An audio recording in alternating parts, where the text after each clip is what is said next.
Hello everyone, আসসালামু আলাইকুম। আজকে আপনাদের মাঝে একটা ব্লগ শেয়ার করব। আমার এই ব্যাগটা দেখে খুবই খারাপ লেগেছে, কারণ এটা ছিল আমার বিউটি বক্স। আর এখানে আমি আমার সকল মেকআপ প্রোডাক্টগুলোকে সুন্দর করে সাজিয়ে রাখতাম। বাসায় এসে দেখি আমার এই বিউটি বক্সটাকে ইঁদুরে কেটে ফেলছে।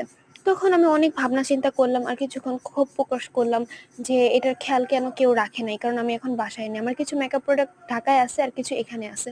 তারপর এই ব্যাগের মধ্যে যেহেতু মেকআপ প্রোডাক্ট রাখা একদমই পসিবল না, তাই ব্যাগটাকে একটু সেলাই করলাম হালকা পাতলা।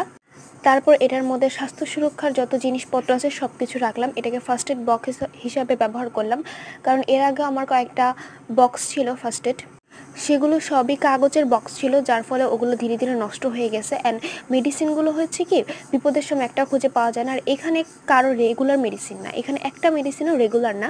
এগুলো হচ্ছে যে প্রাথমিক চিকিৎসার জন্য, হঠাৎ করে পেট ব্যথা হলে, মাথা ব্যথা হলে, কিংবা জ্বর আসলে, কিংবা হাত পা কেটে গেলে যে মেডিসিনগুলো আমরা নিতে পারি, সেখানে এগুলোই রাখা আছে। আর আমার কিছু মেডিসিন আছে, কারণ হচ্ছে রেগুলার মেডিসিনগুলো এখানে রাখি নাই, কারণ এই মেডিসিনগুলোর সাথে ওই মেডিসিনগুলো মিলে তখন ওই মেডিসিনগুলো পাওয়া খুবই কষ্টকর হবে।